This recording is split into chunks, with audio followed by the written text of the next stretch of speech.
Yes बच्चों, आज हमारा इस 11th क्लास में फर्स्ट चैप्टर का लास्ट कंसेप्ट आ गया है।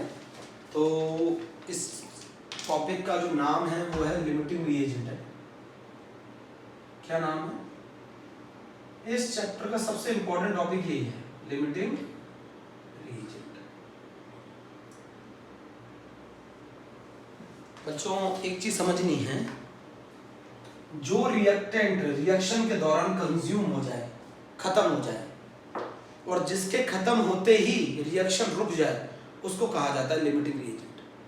The reactant which is consumed during the reaction, the reactant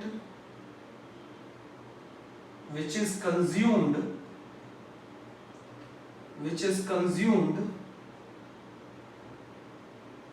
during the reaction, the reactant which is consumed during the reaction, उसको बोला जाता है लिमिटिंग रिएजेंट या लिमिटिंग रिएक्टेंट है ना। जो लिमिट में हो, लिमिट का मतलब समझ गए, जो रिएक्शन के दौरान कंज्यूम हो जाए। या फिर मैं डेफिनेशन एक और लिख रहा हूँ, एक और डेफिनेशन लिख रहा हूँ, द रिएजेंट और रिएक्टेंट, द रिएजेंट और reactant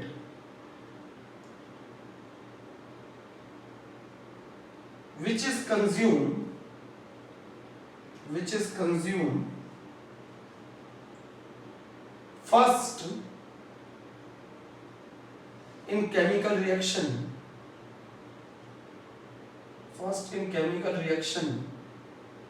is called limiting reagent,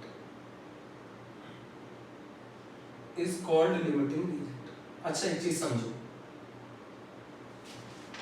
वो चीज जो रिएक्शन के दौरान खत्म हो जाए ना, वो रिएक्टेंट, वो चीज नहीं, वो रिएक्टेंट जो रिएक्शन के दौरान कंप्लीटली कंज्यूम हो जाए, उसको कहा जाता है। जैसे मान लो मैं एक एग्जांपल बता रहा हूं, ए और बी, मान लो ये दो केसेस हैं, बी कंज्यूम हो गया कंप्लीटली, है ना,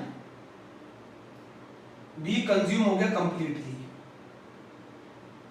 और ए बच गया, जो बच गया उसको बोला जाता है एक्सेस में, और जो खत्म हो गया उसको बोला जाता है लिमिटिंग रिएजेंट। मैं फिर समझाता हूं, लिमिटिंग रिएजेंट का मतलब है, अगर मान लो मेरे पास दो रिएक्टेंट हैं, तो वो रिएक्टेंट जो पहले कंज्यूम हो जाएगा रिएक्शन में, वो बोला जाएगा लिमिटिंग रिएजेंट, और उस रिएक्टेंट के खत्म होते ही रिएक्शन रुक जाएगी, उस रिएक्टेंट के खत्म होते ही रिएक्शन रुक जाएगी। The reactant which is completely consumed during the reaction, या फिर द रिएजेंट और reactant which is consumed first in a chemical reaction is called limiting reagent. Limit का मतलब ही यही है कि वो रिएक्टेंट एक्सेस में नहीं है, वो रिएक्टेंट, मान लो हमारे पास दो रिएक्टेंट है, उन दोनों रिएक्टेंट में से जो रिएक्टेंट पहले खत्म हो जाएगा किसी केमिकल रिएक्शन के दौरान, उस रिएक्टेंट को हम बोलेंगे लिमिटिंग रिएजेंट। सुना ध्यान से, क्या बोला मैंने? अगर मान लो मैं एक रिएक्शन करता हूं, उसमें दो रिएक्टेंट है ए और बी, बी हमारा अगर पहले खत्म हो जाता है रिएक्शन में, तो बी के खत्म होते ही रिएक्शन रुक जाएगी। क्यों? क्योंकि रिएक्शन तो तभी हो रही है जब ए और बी आपस में रिएक्ट कर रहे हैं। ए और बी आपस में रिएक्ट करेंगे तो हमारी रिएक्शन होगी। अब मान लो बी पहले ही खत्म हो गया, तो इसमें बी जो है वो लिमिटिंग रिएजेंट है, ए बच गया तो वो एक्सेस में है। समझ गए? नहीं समझे? दो, अगर मैं आपको बता दूं, कभी भी सुनना, लिमिटिंग रिएजेंट, मान लो अगर दो रिएक्टेंट है, दो रिएक्टेंट के केसेस में वो रिएक्टेंट जो पहले कंज्यूम हो जाएगा केमिकल रिएक्शन में, उसको लिमिटिंग रिएजेंट बोला जाता है, और जो रिएक्टेंट बच जाएगा उसको एक्सेस में बोला जाता है। वो रिएक्टेंट जिसके खत्म होते ही रिएक्शन रुक जाएगी, उसको भी लिमिटिंग रिएजेंट बोला जाता है। पहचान? इसके न्यूमेरिकल आएगी, थ्योरी नहीं आएगी। थ्योरी में क्या आएगा? What do you mean by the limiting reagent? Limiting reagent वो रिएक्टेंट है जो रिएक्शन के दौरान पहले कंज्यूम हो जाएगा, और जिसके खत्म होते ही रिएक्शन रुक जाएगी, जिसके खत्म होते ही रिएक्शन रुक जाएगी। समझ गए? वो रिएक्टेंट जो रिएक्शन के दौरान कंप्लीटली कंज्यूम हो जाए, मतलब प्रोडक्ट की फॉर्मेशन कौन डिसाइड करता है? Limiting reagent. प्रोडक्ट की formation is decided by limiting reagent, is decided by limiting reagent। Product की फॉर्मेशन कौन डिसाइड करता है? Limiting reagent. आप बोलोगे कैसे? इस रिएक्टेंट के खत्म होते ही रिएक्शन रुक जाएगी। जब तक ये रिएक्टेंट प्रेजेंट रहेगा, मतलब कौन सा रिएक्टेंट? जब तक लिमिटिंग रिएजेंट प्रेजेंट रहेगा तब तक तो रिएक्शन होगी। जैसे ही ये खत्म हो गया वैसे रिएक्शन स्टॉप हो जाएगी। तो वो कौन है जो प्रोडक्ट डिसाइड करता है? वो ये है, क्योंकि इसके खत्म होते ही रिएक्शन रुक जाएगी। समझ गए? बोलो। वो रिएक्टेंट जो रिएक्शन के दौरान पहले खत्म हो जाएगा उसको लिमिटिंग रिएजेंट कहेंगे। वही डिसाइड करता है प्रोडक्ट की फॉर्मेशन, क्योंकि उसके खत्म होते ही रिएक्शन रुक जाएगी। तरीका बताता हूं, चलिए एक रिएक्शन मान लेते हैं जनरल, एक जनरल रिएक्शन ले लेते हैं। A+2B is changes into 3C। अच्छा, उससे पहले मैं एक एग्जांपल देने से पहले एक चीज बता दूं। लिमिटिंग रिएजेंट क्लियर हो गया? लिमिटिंग रिएजेंट का मतलब क्या है? वो रिएक्टेंट जो रिएक्शन के दौरान टोटली कंज्यूम हो जाए, वो रिएक्टेंट जो रिएक्शन के दौरान टोटली कंज्यूम हो जाए उसको बोला जाता है लिमिटिंग रिएजेंट, है ना? जिसके खत्म होते ही रिएक्शन रुक जाए। मान लो अगर एक रिएक्शन, जैसे ये मान लो एक रिएक्शन है A+2B चेंजेस इनटू 3C, है ना? तो अगर मान लो B हमारा लिमिटिंग रिएजेंट है, मान लो, मैं सिर्फ मानने की बोल रहा हूं, लेट अस कंसीडर, है ना? अगर B हमारा लिमिटिंग रिएजेंट है तो B के खत्म होते ही ये रिएक्शन रुक जाएगी। बोलो, B खत्म, ये रिएक्शन रुक जाएगी। अकेला A तो रिएक्शन कर नहीं सकता। अगर B हमारा लिमिटिंग रिएजेंट है तो फिर A एक्सिस में होगा। अगर B हमारा लिमिटिंग रिएजेंट है तो A एक्सिस में होगा। अगर एक लिमिट में है तो दूसरा ज्यादा होगा। B के खत्म होते ही रिएक्शन रुक जाएगी। B के कंज्यूम होते ही, B के कंज्यूम होते ही, B के कंज्यूम होते ही रिएक्शन रुक जाएगी। क्यों? B खत्म हो जाएगा तो A और B मिलके ही तो बना रहे हैं C। A और B मिलके ही तो बना रहे हैं C। अगर B खत्म हो गया, अगर B खत्म हो गया तो A और B मिलके ही तो बना रहे हैं C। समझ रहे हैं मेरी बात? A और B मिलके बना रहे हैं C। B खत्म हो गया, B अगर खत्म हो गया तो फिर अकेला A नहीं बना सकता ना प्रोडक्ट। तो प्रोडक्ट को डिसाइड करता कौन है? तो product is decided by, product is decided by limiting reagent. Product अकेला A तो प्रोडक्ट बना, बताओ बचेगा कौन? बचेगा ये ना, रिएक्शन के दौरान बचेगा, ये बचेगा, ये तो टोटली कंज्यूम हो जाएगा, टोटली कंज्यूम हो जाएगा। मतलब आफ्टर रिएक्शन, सुनना मेरी बात, आफ्टर रिएक्शन, आफ्टर रिएक्शन इसका अमाउंट कितना हो जाएगा? 0 हो जाएगा। आफ्टर रिएक्शन ये 0 हो जाएगा। आफ्टर रिएक्शन बचेगा कौन? जो ज्यादा होगा। आफ्टर रिएक्शन बचेगा कौन? आफ्टर रिएक्शन ये 0 हो जाएगा, 0 हो जाएगा, बचेगा नहीं, खत्म हो जाएगा, खत्म हो जाएगा। It is totally consumed during the reaction, खत्म हो जाएगा। B के कंज्यूम होते ही रिएक्शन स्टॉप हो जाएगी, B के कंज्यूम होते ही रिएक्शन स्टॉप हो जाएगी। क्यों? क्योंकि A और B मिलकर ये केमिकल रिएक्शन कर रहे हैं। B रिएक्शन में पहले कंज्यूम हो गया है, B रिएक्शन में पहले कंज्यूम हो गया है, तो B कौन कहलाएगा? लिमिटिंग रिएजेंट कहलाएगा। और इसके कंज्यूम होते ही रिएक्शन रुक जाएगी। जब तक ये रहेगा तब तक रिएक्शन होगी, जैसे ये खत्म हो जाएगा रिएक्शन रुक जाएगी, क्योंकि रिएक्शन होती है A और B की मिलाकर, ना कि अकेला A कर लेता है रिएक्शन को। अकेला A रिएक्शन नहीं कर सकता। समझे आप कुछ? चलो, तो लिमिटिंग रिएजेंट वो रिएक्टेंट है जो रिएक्शन में पहले ही कंज्यूम हो जाता है। चलिए मैं क्वेश्चन कराता हूं, आप समझते हैं कि कोशिश करते हैं। अच्छा, what is the difference between limiting reagent and stoichiometry? Limiting reagent और स्टोइकियोमेट्री में क्या डिफरेंस है? स्टोइकियोमेट्री में क्या डिफरेंस है?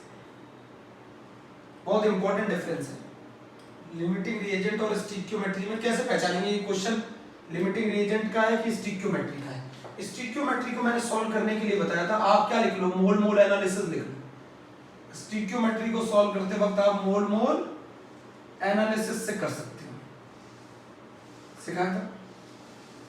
मान लो एक रिएक्शन है A plus B changes into product, तो अगर ये स्टिक्योमेट्री का क्वेश्चन होगा, अगर स्टिक्योमेट्री का क्वेश्चन होगा A plus B changes into product, either A के बारे में इंफॉर्मेशन दी जाएगी और B के बारे में दी जाएगी।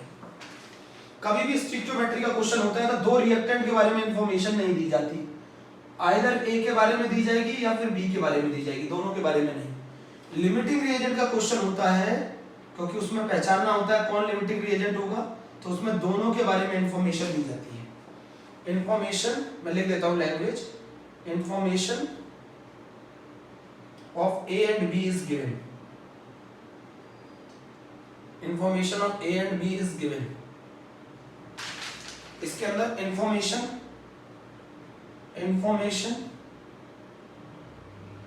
ऑफ A और B इज गिवन, A और B is given. Either A के बारे में इंफॉर्मेशन होगी या B के बारे में इंफॉर्मेशन होगी, दोनों के बारे में इंफॉर्मेशन नहीं हो सकती, दोनों के बारे में इंफॉर्मेशन नहीं हो सकती। This is the major difference between stoichiometry and limiting reagent. अच्छा, मैंने स्टिक्योमेट्री में कल बताया था A B B C C और D D है, ये मैंने एक चीज बताई थी A B B C C D D। मैंने इसमें क्या बताया था, आप मोल मोल एनालिसिस लिख लो, मोल मोल एनालिसिस, आप मोल मोल एनालिसिस लिख लो।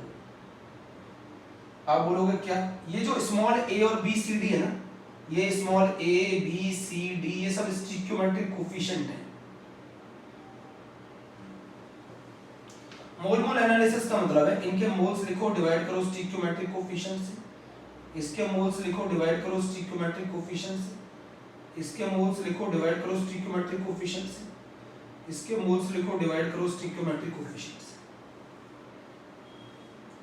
This is called mole mole analysis. अच्छा, इनमें से जिसको पता करना जो गिवन है, जो गिवन है और जो फाइंड करना है उनको ले लो, जो गिवन है और जो फाइंड करना है उनको ले लो। मान लो आपका A गिवन है और D निकालना है तो उन्हीं को ले लो, Na/A बराबर ND अपॉन D। मान लो B गिवन है, C निकालना है तो आप ऐसे लिख सकते हो B गिवन है तो उन्हीं के बीच का रिलेशन लेना है, उन्हीं के बीच का रिलेशन लेना है, जो गिवन है और जो फाइंड करना है उन्हीं दोनों के बीच का रिलेशन लेना है, बाकी सबको छोड़ देना है। This is called mole mole analysis. अच्छा, सभी बच्चों को मालूम है मोल्स को कैसे निकाला जाता है, weight in gram divided by molar mass, weight in gram divided by molar mass, ऐसे मोल्स निकालना। अच्छा, एक और तरीका है मोल्स निकालने का, नंबर ऑफ पार्टिकल, सब जानते हो तुम लोग, number of particle divided by Avogadro number, ये भी आपको मोल्स निकालने का एक तरीका है। एसटीपी पे क्या निकालने का तरीका है मोल्स निकालने का, बार बार रोज पढ़ाता हूं मैं, ये मैं रोज पढ़ाता हूं। एसटीपी में मोल्स निकालने का तरीका क्या है, volume in litre divided by 22.4, ये एसटीपी पे मोल्स निकालने का तरीका है।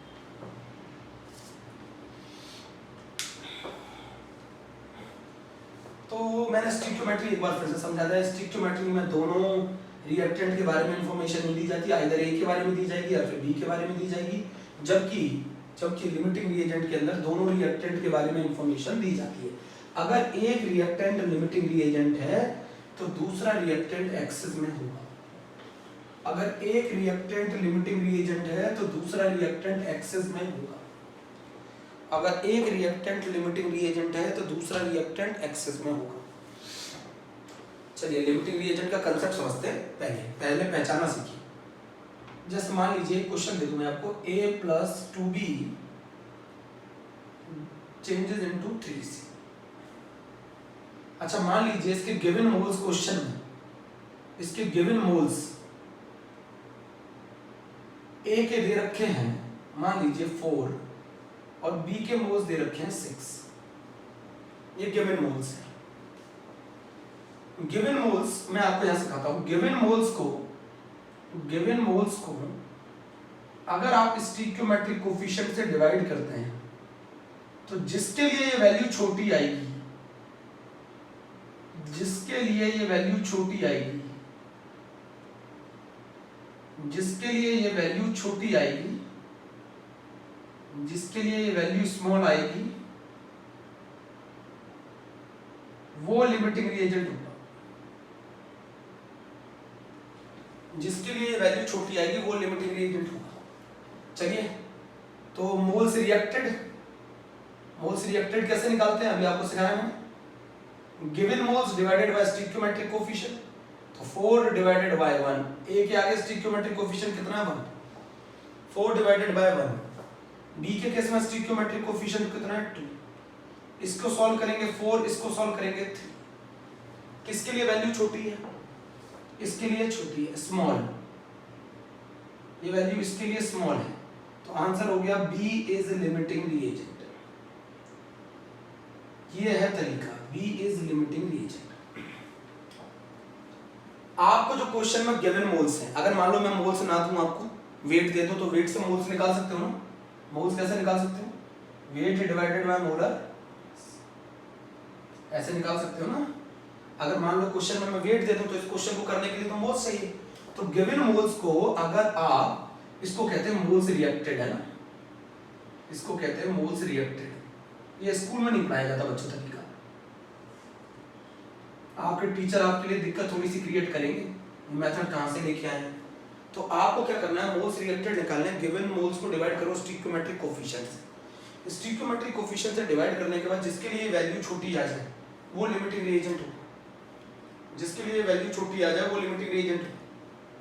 समझ गए, बहुत आसान, वो लिमिटिंग रिएजेंट होगा। जिसके लिए वैल्यू छोटी आ जाए वो लिमिटिंग रिएजेंट होगा, जिसके लिए वैल्यू छोटी आ जाए वो लिमिटिंग रिएजेंट होगा।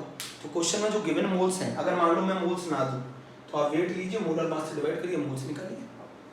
ठीक है, चलिए मैं क्वेश्चन पूछता हूँ आपसे। चलिए क्वेश्चन पूछता हूँ, क्वेश्चन पूछता हूँ।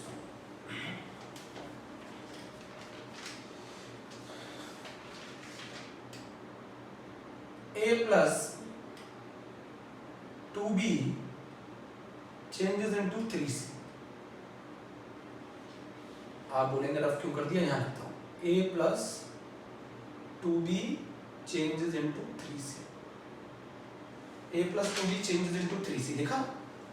अच्छा, यहाँ गिवन मोल्स लिख लो, क्वेश्चन में कितने दे रखे हैं, गिवन मोल्स दे रखे हैं 3, 9। अच्छा, क्या निकालोगे, क्या निकालोगे, मोल्स रिएक्टेड निकालोगे। कैसे निकाले moles reacted, given moles divided by stoichiometric coefficient है। गिवन मोल्स कितने 3, सबसे बड़ा कांसेप्ट है डिवाइडेड बाय 1, 9 डिवाइडेड बाय 2। इसको सॉल्व करोगे 3, इसको सॉल्व करोगे 4.5। कौन छोटा है, 3 छोटा है। तो इस क्वेश्चन में A is limiting reagent. Product कौन डिसाइड करेगा, A डिसाइड करेगा। Product is decided by, product is decided by, वो सब समझाऊंगा अभी आगे, बहुत आसान है। गिवन मोल्स को स्टिक्योमेट्रिक कोफिशिएंट्स के साथ रिएक्ट करा दो, आपके क्या निकल के आएंगे, मोल्स रिएक्टेड, और मोल्स रिएक्टेड में जो वैल्यू जिसके लिए छोटी आए वो समझ जाएंगे। अब यहाँ पर एक चीज बताना चाहता हूँ, अगर मान लो ये दोनों वैल्यू बराबर आ गई तो फिर कोई लिमिटिंग रिएजेंट नहीं होगा, फिर वो क्वेश्चन स्टिक्योमेट्री का होगा। इसका मतलब फिर वो दोनों बराबर कंज्यूम होंगे रिएक्शन में, फिर वो क्वेश्चन लिमिटिंग रिएजेंट का होगा ही नहीं। अगर इन दोनों का रेशियो बराबर आ गया फिर वो क्वेश्चन लिमिटिंग रिएजेंट का हो नहीं सकता। लिमिटिंग रिएजेंट में एक का एक्सेस में होना जरूरी है और एक का कंज्यूम होना जरूरी है। तो रिएक्शन में कौन कंज्यूम हो जाएगा, ये बच जाएगा, ये एक्सेस में होगा, बी एक्सेस में होगा, बी एक्सेस में होगा, ए रिएक्शन में कंज्यूम हो जाएगा। ए लिमिटिंग रिएजेंट है, बी आपका एक्सेस में होगा। पहचान लिया, चलिए अच्छे बच्चे पहचान लिया। शानदार तरीका है, मोल्स को स्टिक्योमेट्रिक कोफिशिएंट से डिवाइड कर दो गिवन मोल्स को, वो वैल्यू जिसके लिए छोटी आएगी वो लिमिटिंग रिएजेंट है। एक और क्वेश्चन करते हैं, इक्वेशन, अरे कहानी में इंपॉर्टेंट है, ट्विस्ट है। Equation should be balanced, equation balanced होनी चाहिए, इक्वेशन बैलेंस्ड होनी चाहिए बच्चों, इक्वेशन बैलेंस्ड होनी चाहिए। चलिए मान लेते हैं, क्वेश्चन लिखता हूं मैं आपके लिए, नीचे लिखता हूं क्योंकि ऊपर लिखना पड़ता है ना। गिवन मोल्स, मेरा ही तरीका अपनाइएगा, 2SO2 plus O2 gives 2SO3, ये लिखा मैंने, ठीक है। इसके मोल्स मान लीजिए 5 है, इसके मोल्स मान लीजिए 6 है। ये हो गए कौन से मोल्स, मेरे बच्चे बताएंगे गिवन मोल्स। ये हो गए गिवन मोल्स, मेरे बच्चे बताएंगे गिवन मोल्स। अब गिवन मोल्स मैंने आपको दे दिए 5 और 6, गिवन मोल्स मैंने दे दिए आपको 5 और 6। मुझे लिमिटिंग रिएजेंट बताओ कौन होगा। नीचे क्या लिखोगे, नीचे क्या लिखोगे, मोल्स रिएक्टेड। नीचे क्या लिखोगे, मोल्स रिएक्टेड। मोल्स रिएक्टेड कितने हो जाएंगे, 5 divided by 2, 5 divided by 2, stoichiometric coefficient 2 है, ये रहा स्टिक्योमेट्रिक कोफिशिएंट। यहाँ 6 डिवाइडेड बाय 1, 5 डिवाइडेड बाय 2, ये वैल्यू निकल के आएगी 2.5, ये वैल्यू निकल के आएगी 6, 2.5 छोटा है, ये कहलाएगा लिमिटिंग रिएजेंट। तो लिमिटिंग रिएजेंट कौन हो गया, SO2। एक्सेस में कौन हो गया, O2। पहले इतनी बात समझिए, पहले इतनी बात समझिए, समझिए। तो इक्वेशन का बैलेंस होना बहुत जरूरी है, इक्वेशन शुड बी बैलेंस्ड। चलिए एक और क्वेश्चन लेते हैं। पहचान लोगे एक्सेस में कौन है, लिमिटिंग रिएजेंट कौन है, प्रोडक्ट कौन डिसाइड करता है, लिमिटिंग रिएजेंट। लिमिटिंग रिएजेंट वो रिएक्टेंट है, जब तक वो रहेगा तब तक रिएक्शन चलेगी, जैसे ही वो खत्म हो जाएगा रिएक्शन स्टॉप हो जाएगी। वो रिएक्टेंट जो रिएक्शन में सबसे पहले कंज्यूम होता है उसको बोला जाता है लिमिटिंग रिएजेंट बोलो या रिएक्टेंट बोलो, लिमिट में है, खत्म हो जाता है रिएक्शन के दौरान। चलिए एक और इक्वेशन लेते हैं, H2 plus half O2 gives H2। इसके 2 मोल्स, इसके 3 मोल्स। चलिए मान लीजिए इसके 2.5 मोल्स, इसके 1.5 मोल्स। ये गिवन मोल्स हैं, ये गिवन मोल्स हैं। 2H2 plus H2 plus half O2 gives H2, ऐसा कोई फर्क नहीं पड़ता है, 2H2 लिख लो, वहां O2 लिख लो। चलो गिवन मोल्स, अब मोल्स रिएक्टेड निकालो, मोल्स रिएक्टेड निकालो, मोल्स रिएक्टेड निकालो। क्या करोगे, 2.5 divided by 1, 1.5 divided by half, ये वैल्यू निकल के आ गई 2.5, ये वैल्यू निकल के आ गई 3, छोटा कौन है 2.5, मतलब हाइड्रोजन इज लिमिटिंग रिएजेंट। तो फिर एक्सेस में कौन होगा, तो O2 इज इन एक्सेस।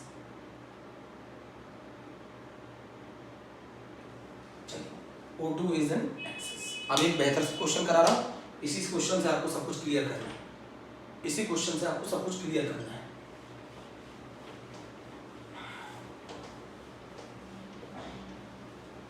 बहुत अच्छा तरीका बता रहा हूं। अब क्वेश्चन सुनना पहले। क्वेश्चन है, इक्वेशन का ध्यान रखना, वो बैलेंस होना जरूरी है। N2 प्लस 3H2, मैं पहले क्वेश्चन लिख दूं उसके बाद कराऊंगा आपको, है ना। N2 plus 3H2 gives 2NH3, N2 plus 3H2 gives 2NH3। इसके मोल्स दे रखे हैं, गिवन मोल्स, यहाँ लिख दो तो गिवन मोल्स। इसके गिवन मोल्स हैं 4, इसके गिवन मोल्स हैं 9,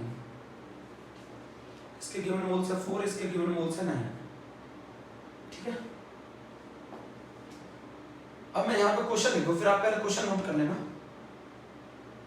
मोल्स ऑफ NH3 फॉर्म्ड पूछ रहा है, कितने मोल्स NH3 के बनेंगे। दूसरा पूछ रहा है weight of NH3 formed.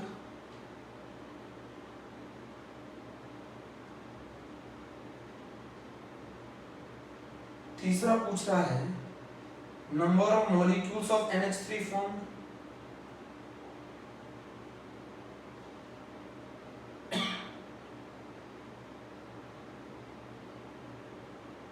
Fourth पूछ रहा है volume of NH3 produced at STP।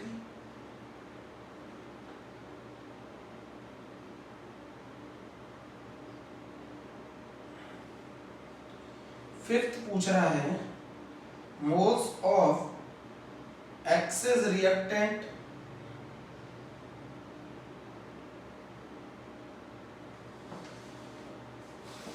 weight of excess reactant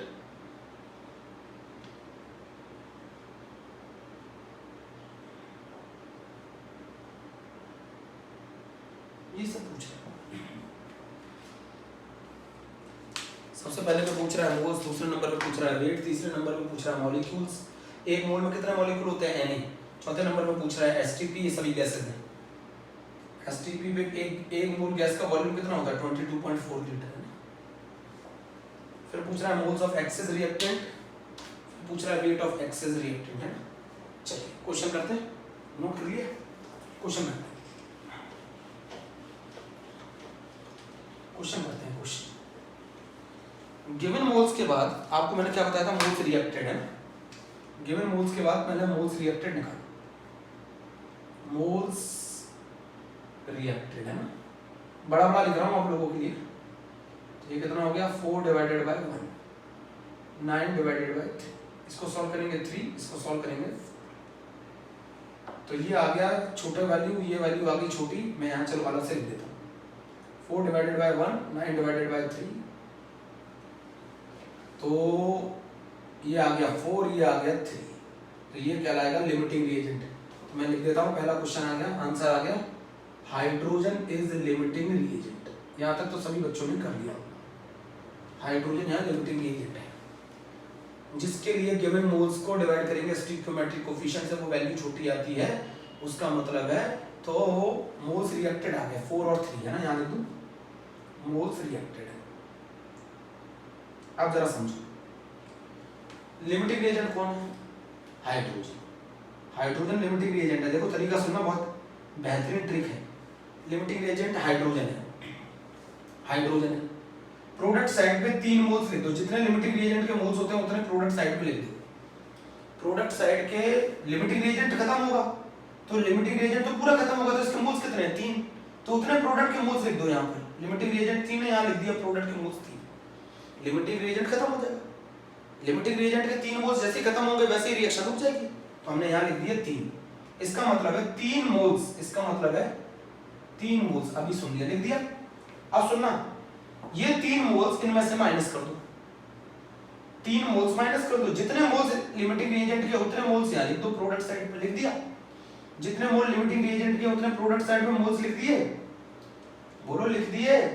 इनको माइनस कर दो, इनमें से 3 में से 3 माइनस करो तो यहाँ क्या लिखा जाएगा, अरे भाई 3 लिमिटिंग रिएजेंट हो गया। लिमिटिंग रिएजेंट जितने लिमिटिंग रिएजेंट के मोल्स हम इधर लिख दो, इतने मोल्स दोनों में से माइनस कर दो। 3 में से 3 माइनस कर दिया, ये बचा 0। 4 में से 3 माइनस कर दिया, ये बचा 1 बचा। इनको स्टोइकियोमेट्रिक कोफिशिएंट से मल्टीप्लाई कर दो, ये किसके मोल्स लिख दिए मैंने 3।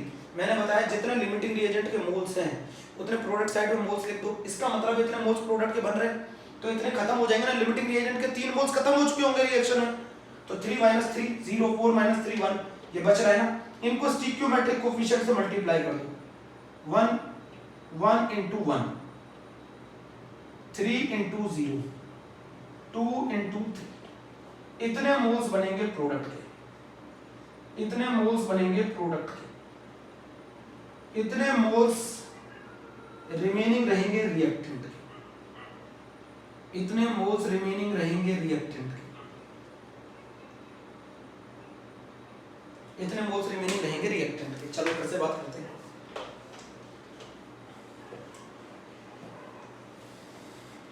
इसको एक और मेथड से भी बता सकता हूं मैं ये वाला मेथड सही लग रहा है। मोल्स रिएक्टेड लिख लिए, अब मोल्स रिएक्टेड होने के बाद कितने आ गए 4 और 3 मोल्स रिएक्टेड है ना, इतने मोल्स रिएक्ट कर गए, मोल्स रिएक्टेड निकालिए। अब लिमिटिंग रिएजेंट कौन है 3, लिमिटिंग रिएजेंट के मोल्स कितने 3, इतने मोल्स प्रोडक्ट साइड पे लिख दो, इतने मोल्स प्रोडक्ट साइड पे लिख दो जितने लिमिटिंग रिएजेंट के मोल्स। इसका मतलब है लिमिटिंग रिएजेंट पूरा रिएक्शन के दौरान खत्म हो जाएगा, खत्म हो जाएगा। इसका मतलब लिमिटिंग रिएजेंट के 3 मोल्स खत्म हो जाएंगे, 3 सभी में से माइनस कर दो, इसमें से ये तो प्रोडक्ट के मोल्स है, इन दोनों रिएक्टेंट में से 3 मोल माइनस कर दो। भैया ये 3 मोल है, 3 मोल यहां लिख दिए, ये तो टोटली कंज्यूम हो जाएगा ना रिएक्शन में। अरे हाइड्रोजन लिमिटिंग रिएजेंट ये टोटली कंज्यूम हो जाएगा, तो रिएक्शन में 3 मोल्स थे, वो रिएक्शन में रिएक्ट करते करते कितने हो जाएंगे 0, तो माइनस कर दो 3 मोल, माइनस करो 3, ये बचा 0, इसमें से माइनस करो 3, ये लिखा 1। अब आफ्टर रिएक्शन बता रहा हूं, आफ्टर रिएक्शन क्या हो रहा है, आफ्टर रिएक्शन इनको इनके स्टिक्योमेट्रिक कोफिशिएंट से मल्टीप्लाई कर दो, माइनस करने के बाद, माइनस करने के बाद इनको इनके स्टिक्योमेट्रिक कोफिशिएंट से मल्टीप्लाई कर दो, मल्टीप्लाई कर दिया स्टिक्योमेट्रिक। अब ये इतने मोल्स बनेंगे प्रोडक्ट के, इतने मोल्स रिमेनिंग रहेंगे रिएक्टेंट के, इतने मोल्स रिमेनिंग रहेंगे रिएक्टेंट के।